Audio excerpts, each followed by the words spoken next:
Dear students, आज की इस वीडियो में हम बात करने वाले हैं आयंस के बारे में। पहले हम समझेंगे कि आयंस होते क्या हैं, फिर हम कैटाइन और एनाइन के डिफरेंस के बारे में पढ़ेंगे और एंड पे हम मॉलिक्यूलर आयंस की बात करेंगे और ये देखेंगे कि किसी भी आयन के ऊपर अगर चार्ज को कैलकुलेट करना हो तो किस तरह से एक आसान मेथड के ज़रिए हम चार्ज को कैलकुलेट कर सकते हैं। तो पहले समझने की कोशिश करते हैं कि आयंस होते क्या हैं। जब हम न्यूट्रल एटम की बात करते हैं, न्यूट्रल एटम हम कहते हैं, तो न्यूट्रल एटम क्या होता है? एक्चुअली न्यूट्रल एटम वो होता है जिस एटम में इलेक्ट्रॉन्स और प्रोटॉन्स की तादाद बराबर होती है। Number of electrons is equal to number of protons, क्योंकि हमें पता है कि इलेक्ट्रॉन्स के ऊपर नेगेटिव चार्ज होता है और प्रोटॉन्स के ऊपर पॉजिटिव चार्ज होता है। तो जितने नेगेटिव चार्ज हैं, अगर किसी एटम के अंदर उतने ही पॉजिटिव चार्ज होंगे तो हम कहेंगे वो न्यूट्रल एटम है। अगर हम इस रेशो को डिस्टर्ब कर दें, अगर ये रेशो डिस्टर्ब हो जाए किसी भी तरीके से, अगर number of electrons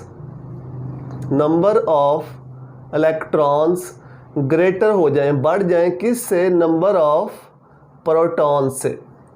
of proton से, तो इसका मतलब है कि जो एटम होगा वो न्यूट्रल नहीं रहेगा, क्योंकि इलेक्ट्रॉन की तादाद बढ़ गई, प्रोटॉन की तादाद कम हो गई, या ऐसे कह लो कि नेगेटिव चार्ज बढ़ गए और पॉजिटिव चार्ज कम हो गए। दूसरी पॉसिबिलिटी क्या है? नंबर ऑफ इलेक्ट्रॉन्स अगर कम हो जाए, किसके मुकाबले में? नंबर ऑफ प्रोटॉन्स के मुकाबले में। तो इस सूरत में भी एटम न्यूट्रल नहीं रहेगा, क्योंकि अब पॉजिटिव चार्ज ज़्यादा है और नेगेटिव चार्ज कम है। तो इन दोनों सिचुएशन से हमें ये पता चलता है कि जब इलेक्ट्रॉन बढ़ जाएंगे, मतलब नेगेटिव चार्ज बढ़ जाएगा और पॉजिटिव चार्ज कम हो जाएगा, तो उस वक़्त ओवरऑल एटम के ऊपर नेगेटिव चार्ज आ जाएगा। जब एटम के ऊपर नेगेटिव चार्ज आएगा तो ऐसी स्पीशी को हम एनाइन का नाम दे देते हैं। और इसी तरह से अगर इलेक्ट्रॉन कम हो जाए और प्रोटॉन ज़्यादा हो जाए, इसका मतलब पॉजिटिव चार्ज ज़्यादा है, नेगेटिव चार्ज कम है, तो जब पॉजिटिव चार्ज ज़्यादा होगा एटम के ऊपर तो ओवरऑल पॉजिटिव चार्ज आ जाएगा। उस पॉजिटिव चार्ज वाली स्पीशी को हम कह देते हैं और इन्हीं को हम आयंस कहते हैं। आयंस क्या होता है? स्पीशीज़ हैविंग आइदर पॉजिटिव और नेगेटिव चार्ज। कोई भी ऐसी स्पीशी जिसके ऊपर या तो पॉजिटिव चार्ज हो या नेगेटिव चार्ज हो, उसको हम आयन कहते हैं। बनते कब हैं? जब ये बैलेंस डिस्टर्ब होता है। नंबर ऑफ इलेक्ट्रॉन अगर नंबर ऑफ प्रोटॉन के बराबर ना रहें तो फिर वो आयंस में कन्वर्ट हो जाते हैं। आइदर पॉजिटिव आयन भी बन सकता है, नेगेटिव भी बन सकता है, डिपेंड करता है कि इन दोनों में से कौन सा पार्टिकल तादाद में ज़्यादा है। प्रोटॉन बढ़ेंगे तो पॉजिटिव चार्ज, लेकिन अगर इलेक्ट्रॉन बढ़ेंगे तो नेगेटिव चार्ज। अब इसमें एक बात याद रखनी है कि हम प्रोटॉन को नहीं छेड़ते। हम ये नहीं कह सकते कि हम प्रोटॉन बढ़ा दें या प्रोटॉन एंटर कर दें या प्रोटॉन हम निकाल दें किसी एटम से, क्योंकि न्यूक्लियस को डिस्टर्ब नहीं हमने करना होता। अगर न्यूक्लियस डिस्टर्ब होगा तो एटम की नेचर चेंज हो जाएगी। हम सिर्फ इस पार्टिकल को छेड़ सकते हैं, इलेक्ट्रॉन को, यानी इलेक्ट्रॉन को एटम से निकाल सकते हैं या इलेक्ट्रॉन को एटम में एंटर कर सकते हैं। तो जो आयन बनता है वो इस पार्टिकल के चेंज होने से बनता है। इलेक्ट्रॉन एंटर होगा तो इलेक्ट्रॉन बढ़ जाएंगे, ओवरऑल नेगेटिव चार्ज आ जाएगा, एनाइन बन जाएगा। अगर इलेक्ट्रॉन निकल जाएगा तो इलेक्ट्रॉन कम हो जाएंगे, प्रोटॉन तो नहीं चेंज हो रहे, प्रोटॉन तो उतने ही रहेंगे। जब इलेक्ट्रॉन कम होंगे तो ओवरऑल पॉजिटिव चार्ज आ जाएगा, तो वो कैटाइन बन जाएगा। तो ये याद रखना है कि हम सिर्फ इलेक्ट्रॉन को एटम से निकालते हैं या इलेक्ट्रॉन को एटम के अंदर एंटर करते हैं तो उसी से आयंस बनते हैं। प्रोटॉन्स को डिस्टर्ब नहीं किया जाता, प्रोटॉन को नहीं छेड़ा जाता। अब हमने ये तो बात कर ली कि दो तरह के आयन हो सकते हैं, या तो नेगेटिव चार्ज आ जाए जब इलेक्ट्रॉन बढ़ जाएंगे प्रोटॉन के मुकाबले में, या पॉजिटिव चार्ज आ जाए जब प्रोटॉन बढ़ जाएंगे इलेक्ट्रॉन के मुकाबले में। तो दो किस्म के आयन होते हैं। अगर हम आयंस की टाइप की बात करें, एक वो आयन होता है जिसके ऊपर पॉजिटिव चार्ज होता है, इनके स्पेसिफिक नेम भी हैं, पॉजिटिव चार्ज वाले को हम कहते हैं कैटाइन, और दूसरा वो होता है जिसके ऊपर नेगेटिव चार्ज होता है, और नेगेटिव चार्ज वाले को हम क्या कहते हैं? एनाइन। अब इन दोनों में हम डिफरेंस देखते हैं। कुछ 3-4 पॉइंट हैं इन दोनों में डिफरेंस के, उन डिफरेंस को हम डिस्कस करते हैं। बहुत इंपॉर्टेंट भी है शॉर्ट क्वेश्चन के हवाले से भी, और कुछ इसमें 1-2 पॉइंट हैं जो MCQs में भी पूछ लेता है, तो अच्छे से आपने इनको देखना है कि इनमें डिफरेंस क्या होता है। तो जब हम केटाइन की बात करते हैं, सबसे पहले केटाइन बनता कैसे है? Cation formed by loose of electron, by loose of electron from neutral atom, from neutral atom. जब कोई भी न्यूट्रल एटम इलेक्ट्रॉन लूज़ करता है, तो इलेक्ट्रॉन लूज़ करने से ज़ाहिरी बात है प्रोटॉन की तादाद बढ़ जाएगी, न्यूक्लियस के अंदर पॉजिटिव चार्ज आना शुरू हो जाएगा। इसको अगर हम एक्सप्रेस करना चाहें, ज़ाहिर करना चाहें, जनरली इसको लिखना चाहें, तो हम ऐसे लिख सकते हैं, सपोज़ ये कोई न्यूट्रल एटम है ए, इसने एक इलेक्ट्रॉन लूज़ कर दिया, तो इसके ऊपर एक पॉजिटिव चार्ज आ जाएगा। इस पॉजिटिव चार्ज वाली स्पीशी को हम क्या कहेंगे? केटाइन। इसके ऑपोजिट अगर हम एनाइन की बात करें, तो एनाइन को हम कैसे डिफाइन करेंगे? Anion formed by gain of electron, by gain of electron from neutral atom, from neutral atom. जब कोई न्यूट्रल एटम इलेक्ट्रॉन गेन करता है तो उसके ऊपर आ जाता है नेगेटिव चार्ज। उस नेगेटिव चार्ज वाली स्पीशी को हम क्या कहते हैं? एनाइन। इसको हम जनरली कैसे रिप्रेजेंट करते हैं? सपोज ये एक बी है एटम, न्यूट्रल एटम, ये एक इलेक्ट्रॉन इसके अंदर ऐड हो रहा है, इसके अंदर इन हो रहा है। जब एक इलेक्ट्रॉन ऐड होगा तो इलेक्ट्रॉन की तादाद बढ़ जाएगी, इसके ऊपर आ जाएगा नेगेटिव चार्ज। इस स्पीशी को हम क्या कहेंगे? एनाइन। ये स्पीशी क्या बन जाएगी? एनाइन। तो इस तरह से केटाइन और एनाइन की फॉर्मेशन होती है अगर हम न्यूट्रल एटम से स्टार्ट करें। दूसरी बात, दूसरा point, number of positive charges, number of positive charges is equal to number of electrons lost by neutral atom, by neutral atom। यानी न्यूट्रल एटम जितने इलेक्ट्रॉन लूज़ करेगा उतने ही पॉजिटिव चार्ज आ जाएंगे। यहाँ पे एक इलेक्ट्रॉन लूज़ किया था तो इसके ऊपर एक पॉजिटिव चार्ज आ जाएगा। अगर यही 2 इलेक्ट्रॉन लूज़ करता ये न्यूट्रल एटम तो 2 पॉजिटिव चार्ज, 3 लूज़ करता तो 3 पॉजिटिव चार्ज। यानी चार्ज देख के हम बता सकते हैं कि किसी भी न्यूट्रल एटम ने कितने इलेक्ट्रॉन लूज़ किए हुए हैं। इसके साथ अगर हम इसकी बात करें एनाइन की, तो हम कहेंगे number of negative charges, number of negative charges is equal to number of electrons gain by neutral atom. यानी न्यूट्रल एटम जितने इलेक्ट्रॉन गेन करेगा उतने ही उसके ऊपर नेगेटिव चार्ज आएंगे।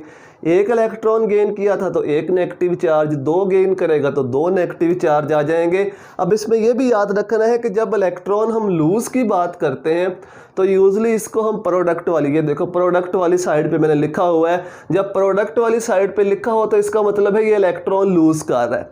लेकिन जब इलेक्ट्रॉन हमने ऐड करवाना है तो उसको रेक्टेंट वाली साइड पे ही लिखना है। तो इससे ये पता चलता है कि ये इलेक्ट्रॉन इस न्यूट्रल एटम में ऐड हो रहा है। तो इस चीज़ का ध्यान रखना है कि अगर प्रोडक्ट वाली साइड पे इलेक्ट्रॉन लिखा हो तो इसका मतलब ये लूज़ हो रहा है, अगर रेक्टेंट वाली साइड पे इलेक्ट्रॉन लिखा हो तो इसका मतलब ये ऐड हो रहा है। तो उसी लिहाज से आपने चार्ज को कैलकुलेट करके बताना है। तीसरा और बहुत important point, formation of cation is formation of cation is endothermic। बहुत ही इंपॉर्टेंट पॉइंट है कि जो केटाइन की फॉर्मेशन है वो एंडोथर्मिक प्रोसेस होता है, यानी केटाइन बनाने के लिए एनर्जी रिक्वायर्ड होती है, एनर्जी एब्जॉर्ब होती है किसी सिस्टम के अंदर। ऐसा प्रोसेस जिसमें एनर्जी एब्जॉर्ब होती है उस प्रोसेस को हम एंडोथर्मिक प्रोसेस कहते हैं। तो केटाइन बनाने के लिए एनर्जी देनी पड़ती है, एनर्जी एब्जॉर्ब होती है एटम के अंदर, तो ये एक एंडोथर्मिक प्रोसेस है। आइए समझते हैं कि क्यों एनर्जी एब्जॉर्ब होती है। सपोज़ ये न्यूक्लियस एटम का, न्यूक्लियस पे आपको पता है पॉजिटिव चार्ज होता है। इस न्यूक्लियस के इर्द गिर्द ये शेल के अंदर इलेक्ट्रॉन रिवॉल्व कर रहा है यहाँ पे। अब ये जो इलेक्ट्रॉन है ये इस न्यूक्लियस के साथ अट्रैक्शन में होता है, क्योंकि न्यूक्लियस पे पॉजिटिव चार्ज है, इलेक्ट्रॉन पे नेगेटिव चार्ज है, ये एक दूसरे को अट्रैक्ट कर रहे होते हैं। इसीलिए ये इलेक्ट्रॉन इस सर्कुलर ऑर्बिट में न्यूक्लियस के इर्द गिर्द घूमता रहता है। ये बात हमको पता है, पहले पढ़ चुके हैं।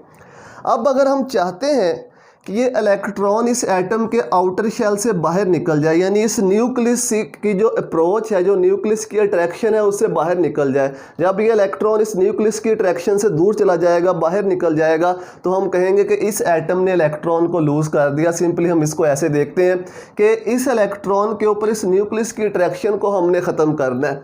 तो जब तक ये फोर्स ब्रेक नहीं होगी तब तक ये इलेक्ट्रॉन यहाँ से बाहर नहीं निकलेगा। और हमें पता है कि किसी भी फोर्स को ब्रेक करने के लिए एनर्जी देनी पड़ती है। हमेशा जो एनर्जी है वो क्या होती है, रिक्वायर्ड होती है।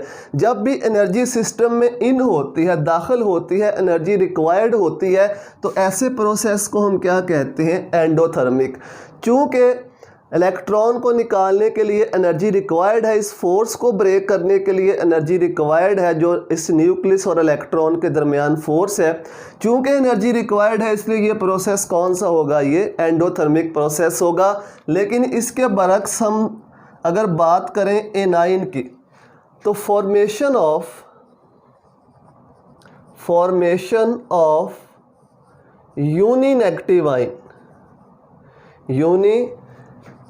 Negative ion is exothermic.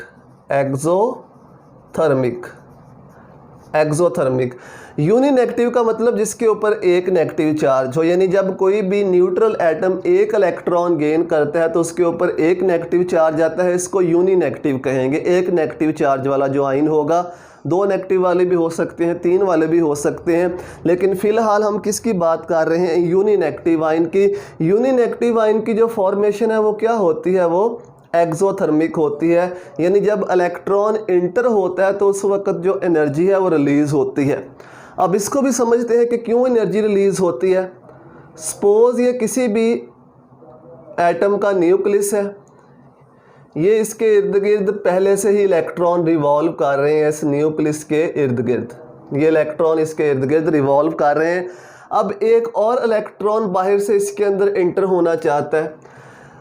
अब इस इलेक्ट्रॉन और इस न्यूक्लियस के दरमियान जो अट्रैक्शन है वो बहुत स्ट्रॉन्ग है। फ़िलहाल ऐसे समझ लो कि इनके दरमियान अट्रैक्शन को रोकने वाला कोई नहीं है, बहुत स्ट्रॉन्ग अट्रैक्शन है। ये इलेक्ट्रॉन पहले से मौजूद है, इनके ऊपर भी नेगेटिव चार्ज होता है, लेकिन ये ज़्यादा रिपल्शन क्रिएट नहीं करते, क्योंकि नेगेटिव एक दूसरे को रिपेल करते होते हैं। लेकिन जब तक एटम न्यूट्रल है, इस न्यूट्रल एटम में इन इलेक्ट्रॉन्स की रिपल्शन को काउंट नहीं किया जाता, ये रिपल्शन बहुत कम होती है।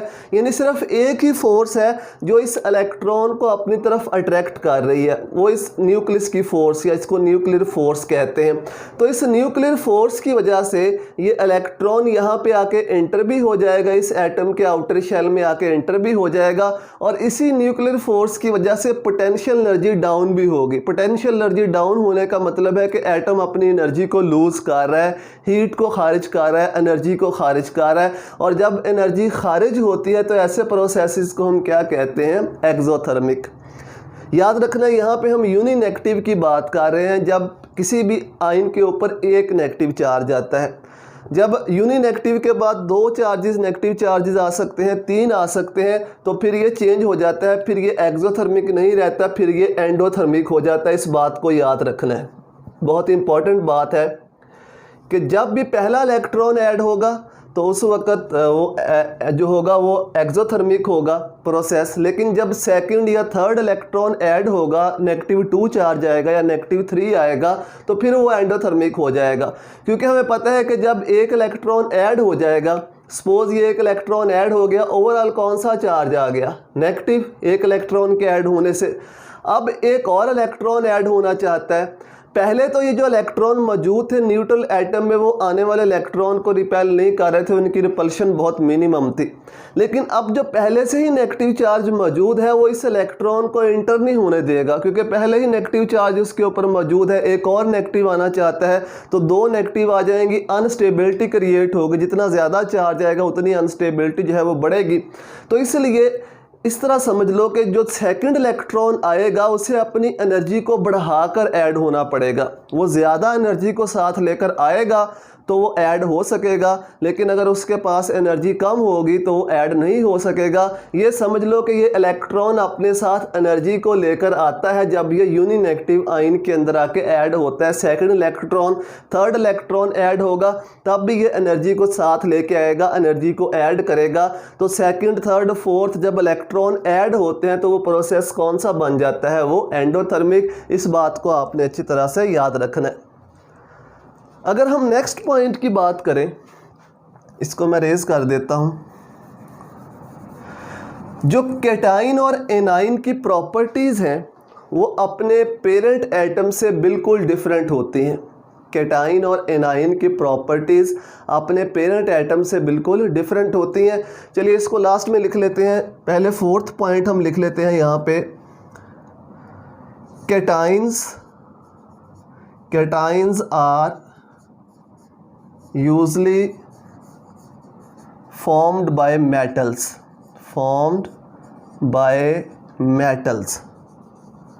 जो मेटल्स होती हैं वो यूजली कैटाइन बनाती हैं। क्यों? Because of low ionization potential. क्योंकि जो मेटल्स होती हैं उनकी इलेक्ट्रॉन लूज़ करने की सलाहियत बहुत ज़्यादा होती है। वो आसानी से इलेक्ट्रॉन लूज़ कर देती हैं, तैयार बैठी होती हैं इलेक्ट्रॉन को लूज़ करने के लिए। थोड़ी से कहीं से उनको अगर एनर्जी मिल जाए तो वो फ़ौरन इलेक्ट्रॉन को रिलीज़ कर देती हैं। तो जो मेटल्स होती हैं वो यूजली इलेक्ट्रॉन्स को लूज़ करती हैं। तो इसकी अगर हम एग्जांपल देखें, सोडियम एक इलेक्ट्रॉन आसानी से लूज़ कर सकती है, +1। मैग्नीशियम 2 इलेक्ट्रॉन आसानी से लूज़ कर सकती है, +2। एल्यूमिनियम 3 इलेक्ट्रॉन आसानी से लूज़ कर सकती है, +3। तो ये तीनों मेटल्स हैं और मेटल्स की टेंडेंसी होती है कि वो आसानी से अपने इलेक्ट्रॉन को थोड़ी सी एनर्जी मिलने पर इलेक्ट्रॉन को लूज़ कर देती हैं। इसके मुकाबले में अगर हम एनाइन की बात करें, anions are usually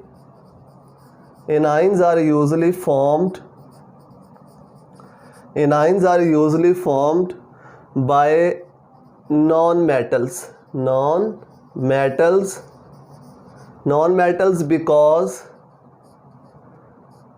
because of high electron affinity।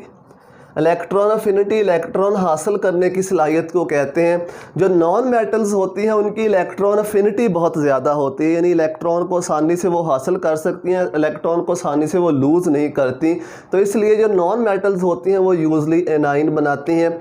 जिस तरह से फ्लोरीन -1, क्लोरीन एक इलेक्ट्रॉन गेन करे तो -1, ऑक्सीजन एक इलेक्ट्रॉन गेन करे तो -2, सल्फ़र 2 इलेक्ट्रॉन, अगर सल्फ़र 2 इलेक्ट्रॉन गेन करे तो -2। ये सारी नॉन मेटल्स हैं और यूजली नॉन मेटल्स की ये टेंडेंसी होती है कि वो जो इलेक्ट्रॉन्स होते हैं उनको गेन करने की सलाहियत रखती हैं। और एक लास्ट पॉइंट, 5वां point, properties of cations and anions. Cation और एनाइन्स की जो प्रॉपर्टीज़ होती हैं are different, all together different, यानी बिल्कुल डिफरेंट होती हैं from there parent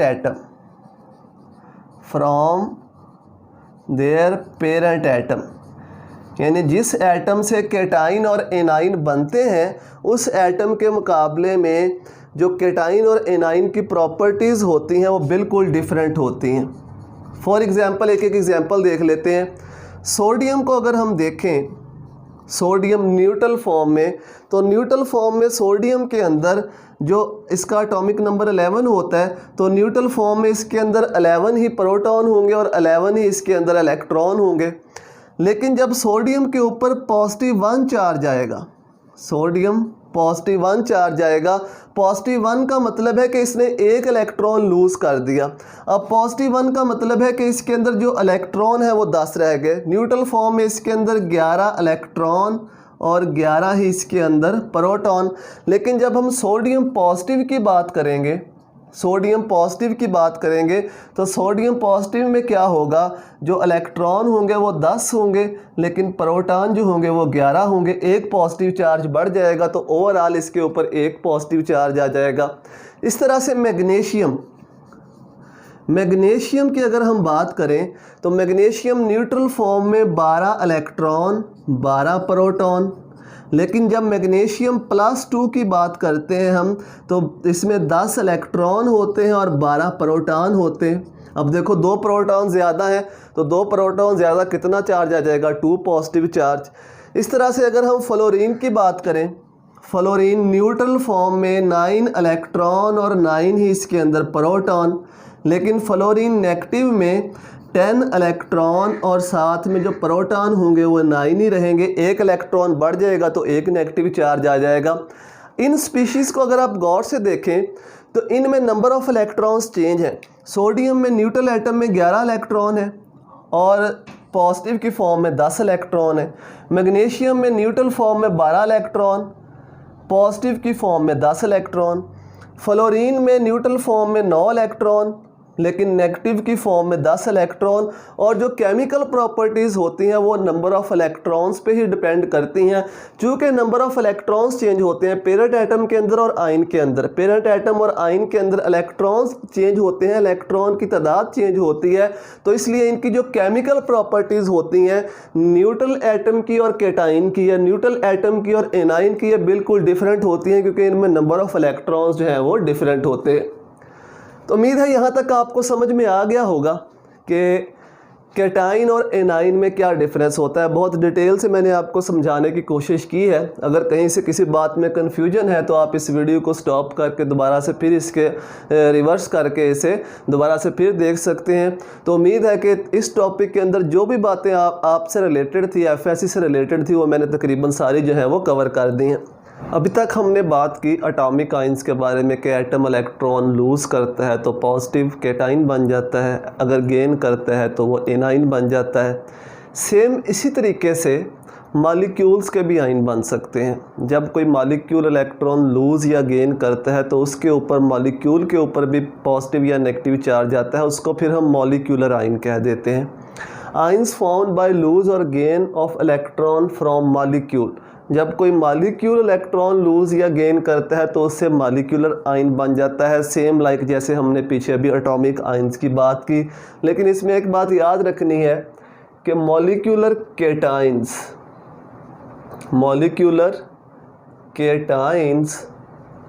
are more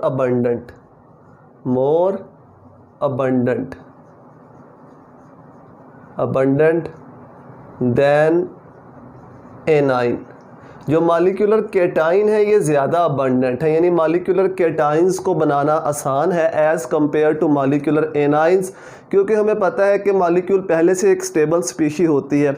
उस स्टेबल स्पीशी से ज़बरदस्ती इलेक्ट्रॉन को निकालना तो आसान है, लेकिन ज़बरदस्ती इलेक्ट्रॉन को इंटर करवाना, उसके अंदर इलेक्ट्रॉन का इंटर होना कह लो कि मुश्किल होता है। तो इसलिए केटाइन जो होते हैं, मॉलिक्यूलर केटाइन, वो ज़्यादा अबंडेंट होते हैं as compare to molecular anion. Molecular cation की बहुत सी एग्जांपल्स हैं, जिस तरह से CH4 पॉजिटिव, ये एक मॉलिक्यूलर केटाइन है। CO पॉजिटिव, ये एक मॉलिक्यूलर केटाइन है, कार्बन मोनोऑक्साइड का मॉलिक्यूल, इसके ऊपर पॉजिटिव चार्ज। इस तरह से कोई और आप मॉलिक्यूल ले लो, C2H6 पॉजिटिव, ये भी मॉलिक्यूलर केटाइन है। तो मॉलिक्यूलर केटाइन जो होते हैं वो ज़्यादा अबंडेंट होते हैं as compare to molecular anion. की भी कुछ एग्जांपल्स हैं, जिस तरह से ऑक्सीजन का मॉलिक्यूल -2, ठीक है, ऑक्सीजन -2, या इसके अलावा नाइट्रोजन का मॉलिक्यूल इसके ऊपर -2। तो इस तरह के कुछ मॉलिक्यूलर एनाइंस भी होते हैं, लेकिन जो मॉलिक्यूलर केटाइन है वो ज़्यादा अबंडेंट होते हैं, वो ज़्यादा पाए जाते हैं, उनको ईज़िली फॉर्म किया जा सकता है। अब यही बात हम करने जा रहे हैं कि मॉलिक्यूलर जो केटाइन है उनकी जनरेट कैसे किया जाता है, जनरेशन ऑफ पॉजिटिव आयन, यानी मॉलिक्यूलर जो केटाइन है उनको जनरेट करना हो तो कैसे कर सकते हैं।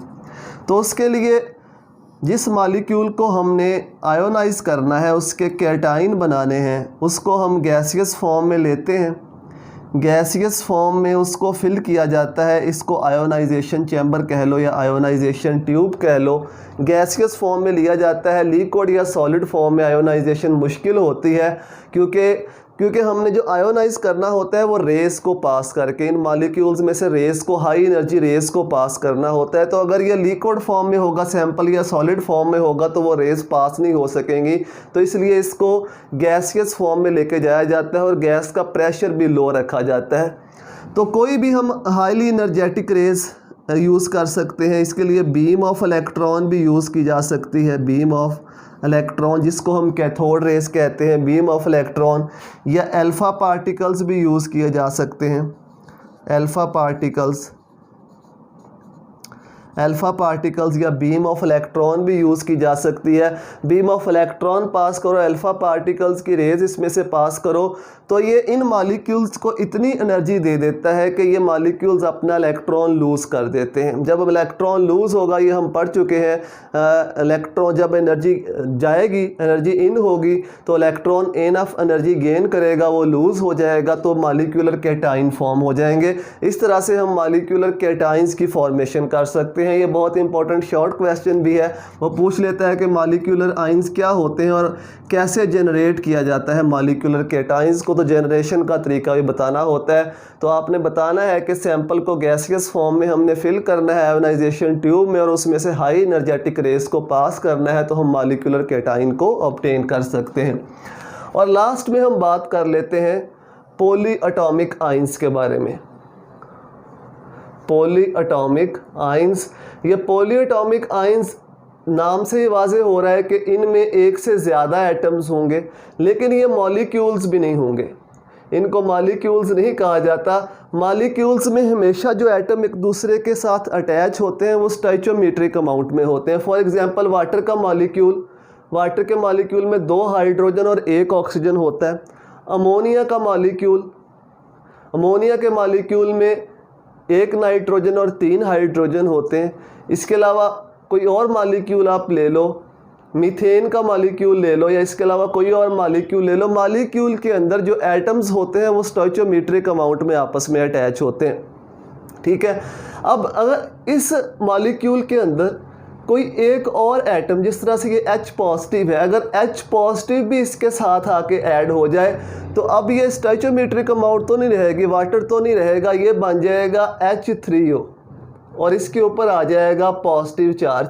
इसको हम कहेंगे ये वो आइन है जो पॉलीएटॉमिक आइन है, यानी एक से ज़्यादा एटम्स के ऊपर मुश्तमिल है, लेकिन ये मॉलिक्यूल भी नहीं है, क्योंकि मॉलिक्यूल में जो एटम्स होते हैं वो स्टोइचियोमेट्रिक अमाउंट्स में आपस में अटैच होते हैं। इस तरह से NH3 में अगर एक H पॉजिटिव आके जुड़ जाए इसके साथ तो ये बन जाएगा NH4 पॉजिटिव।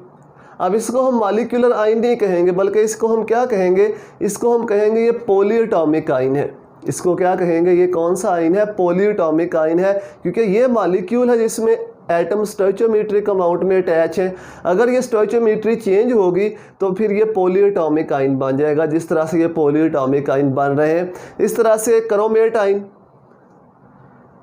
या डाइक्रोमेट आइन, Cr2O7 -2 डाइक्रोमेट आइन, एक्चुअल मॉलिक्यूल होता है K2Cr2O7, तो K2 को अगर हटा दो तो नेगेटिव चार्ज आ जाएगा, -2 चार्ज।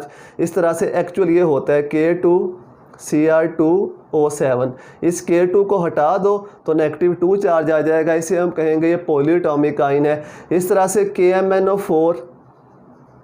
KMNO4 तो इससे बन जाएगा MnO4, इस एक K को हटा दो तो एक नेगेटिव चार्ज आ जाएगा इसके ऊपर। इस तरह से मॉलिक्यूल होता है H2SO4, इस H2 को हटा दो तो बाकी SO4 नेगेटिव 2 बच जाएगा। ये पॉलीएटॉमिक आयन है। इस तरह से कोई भी HNO3 है, HNO3, इस H को हटा दो बाकी क्या बच जाएगा, NO3 नेगेटिव 1, ये एक पॉलीएटॉमिक आयन है।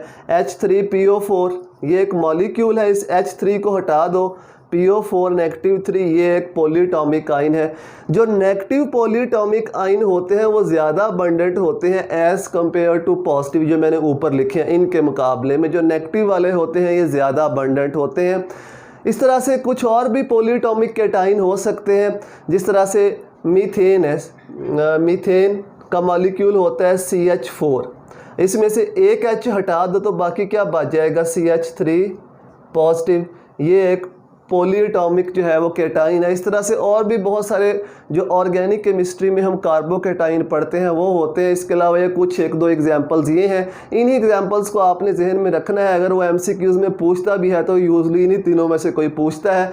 या जो मॉलिक्यूलर एनाइंस जो पॉलीएटॉमिक एनाइंस हैं वो बहुत सारे बन सकते हैं। कुछ एग्जाम्पल्स मैंने आपके सामने लिखी हैं, कुछ अगर आपकी बुक पर और लिखी होंगी तो वहाँ से आप इसको देख भी सकते हैं। लेकिन ये याद रखना है कि जो पॉलीएटॉमिक आयंस होते हैं इनको हम मॉलिक्यूल नहीं कहते, क्योंकि इनमें जो एटम्स होते हैं वो स्टोइचियोमेट्रिक अमाउंट में आपस में अटैच नहीं होते। इसमें हम बात कर लेते हैं कि how to calculate charge on ion.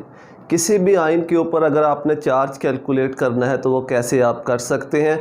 Neutral atom से अगर आप स्टार्ट करते हैं फिर तो आसान है, जितने इलेक्ट्रॉन ऐड होते हैं उतना नेगेटिव चार्ज, जितने इलेक्ट्रॉन खारिज होते हैं उतना पॉजिटिव चार्ज। लेकिन अगर पहले से ही कोई चार्ज स्पीशीज़ हो, उसके अंदर इलेक्ट्रॉन ऐड हो रहे हैं या उससे रिमूव हो रहे हो, तो कैसे हम चार्ज को कैलकुलेट करें, ये अक्सर स्टूडेंट्स को कन्फ्यूजन रहती है उसमें।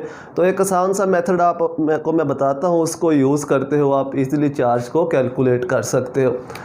फॉर एग्ज़ाम्पल ये कोई न्यूट्रल एटम है, न्यूट्रल एटम पे 0 चार्ज होता है, इसमें 2 इलेक्ट्रॉन जो है वो ऐड हो रहे हैं, 2 इलेक्ट्रॉन। तो इसको तो आप इजीली कर सकते हो कि इसके ऊपर 2 नेगेटिव चार्ज आ जाएगा, ठीक है। इसको आप ऐसे जमा नफ़ी भी कर सकते हैं जिस तरह हम आम मैथमेटिक्स करते हैं। न्यूट्रल एटम के ऊपर कितना चार्ज है, 0, कितने इलेक्ट्रॉन आ रहे हैं, 2 इलेक्ट्रॉन। इलेक्ट्रॉन पे चार्ज कौन सा होता है, नेगेटिव, तो नेगेटिव 2, इनको ऐड कर दो, 0 और नेगेटिव 2 कितना आंसर आ जाएगा, नेगेटिव 2। तो ओवरऑल जो चार्ज होगा वो कितना होगा, नेगेटिव 2। चलिए अब इसी कॉन्सेप्ट को हम अप्लाई करते हैं नेक्स्ट फर्दर। सपोज़ आपके पास ये कोई स्पीशी है A+2 और इसके अंदर आपने 2 इलेक्ट्रॉन्स को ऐड करना है। तो आपको अगर नहीं पता चलता कि इसके ऊपर फाइनल कितना चार्ज आएगा, आप इजीली इसको कैलकुलेट कर सकते हो। देखो पहले कितना चार्ज है, पॉजिटिव 2, कितने इलेक्ट्रॉन आ रहे हैं, 2 इलेक्ट्रॉन, तो नेगेटिव 2, पॉजिटिव 2 नेगेटिव 2 कैंसिल, कितना चार्ज बच जाएगा, 0। तो जो स्पीशी बनेगी वो न्यूट्रल होगी, 0 चार्ज होगा उसके ऊपर। इसी तरह से अगर ये स्पीशी है A-1, इसके अंदर हम 3 इलेक्ट्रॉन को ऐड कर रहे हैं, 3 इलेक्ट्रॉन को इसके अंदर हम ऐड कर रहे हैं और बताना है कितना नया चार्ज बनेगा। तो -1 पहले से है, 3 इलेक्ट्रॉन और आ रहे हैं यानी -3, -1 और -3 कितना हो गया, -4। तो नई स्पीशी के ऊपर कितना चार्ज होगा, -4। इसी तरह से A+2, इसमें हमने 4 इलेक्ट्रॉन और ऐड करने हैं। तो कैलकुलेट कर लो, सिंपल है, +2, कितने इलेक्ट्रॉन आ रहे हैं, 4, तो -4, कितना आंसर आ जाएगा, -2। तो जो नई स्पीशी होगी उस पर कितना चार्ज होगा, -2। चलिए एक दो और कर लेते हैं ऐड करने वाले। अगर आपके पास स्पीशी है A-3 और इसमें 1 इलेक्ट्रॉन आपने और ऐड करना है, तो देखो -3 और -1 कितना हो गया, -4। इस तरह से अगर आप प्रैक्टिस करते जाओगे तो आप इजीली इसको कैलकुलेट कर सकते हो। आपके पास स्पीशी है A+5, आपने इसमें 3 इलेक्ट्रॉन और ऐड करने हैं, तो यहीं से +5 और -3, +5 और -3 +2 बच जाएगा। A के ऊपर कितना चार्ज होगा, +2, जो नई स्पीशी बनेगी। इसी तरह से अगर इलेक्ट्रॉन रिमूव की हम बात करें तो ये एक न्यूट्रल स्पीशी है, इसमें से अगर हमने 2 इलेक्ट्रॉन को रिमूव करना है, ठीक है, 2 इलेक्ट्रॉन को हमने रिमूव करना है। जब हम रिमूव करने की बात करेंगे तो यही चार्ज जो हमने पहले नेगेटिव लिखा था इसको पॉजिटिव लिख देंगे, चार्ज को चेंज कर देंगे, यानी इस साइन को चेंज कर देंगे। सिंपल ऐसे समझ लो, इस साइन को हम चेंज, देखो यहाँ पे हमने न्यूट्रल में ऐड किया था तो -2 लिखा था, यहाँ से हम न्यूट्रल से रिमूव कर रहे हैं तो इसी को +2 कर देंगे।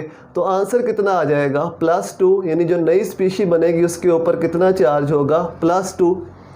अब इसके ऑपोजिट कर लो, A+2, इसमें से 2 इलेक्ट्रॉन हम और निकाल रहे हैं, +2 में से 2 इलेक्ट्रॉन हम और निकाल रहे हैं, तो +2 पहले ही है, 2 और निकाल दो, 2 और इसमें से निकाल दो। निकालना है तो पॉजिटिव चार्ज लिखना है, जितने इलेक्ट्रॉन निकल रहे हैं उतना पॉजिटिव लिखना है। जब इलेक्ट्रॉन ऐड हो रहे हैं तो नेगेटिव चार्ज आएगा उतने इलेक्ट्रॉन के साथ, जब इलेक्ट्रॉन रिमूव हो रहे हैं तो वही चार्ज हम पॉजिटिव कर देंगे। बस यही है, इसमें +2 और +2 कितना हो गया +4, तो जो नई स्पीशी बनेगी उस पर कितना चार्ज आएगा +4। इस तरह से A-1, इसमें से 3 इलेक्ट्रॉन हम निकाल रहे हैं, 3 इलेक्ट्रॉन हम निकाल रहे हैं, तो -1 और +3, 3 इलेक्ट्रॉन निकाल रहे हैं तो +3 कितना हो जाएगा, ये +2, तो आ जाएगा A+2।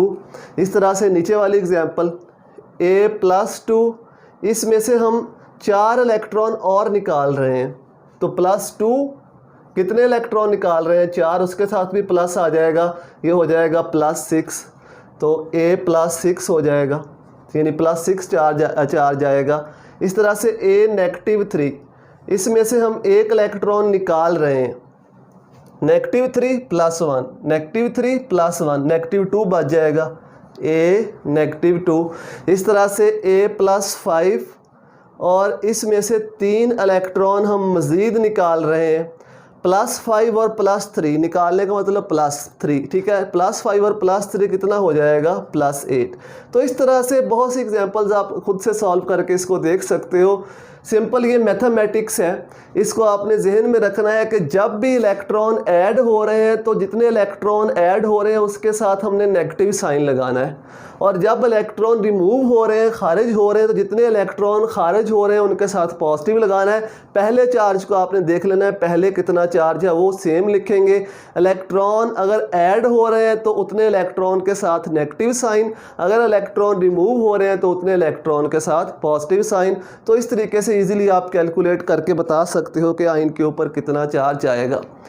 उम्मीद है कि ये आपको कंप्लीट आयन का टॉपिक समझ में आ गया होगा। मैंने कोशिश की है कि इसको डिटेल से डिस्कस करूं ताकि आपकी कोई कन्फ्यूजन जो है वो बाकी ना रहे। अगर आपको ये वीडियोस हेल्पफुल लगती हैं तो अपने दोस्तों के साथ शेयर करें, उनको बताएं ताकि वो भी हेल्प ले सकें। दुआ में याद रखिएगा। अल्लाह हाफिज़।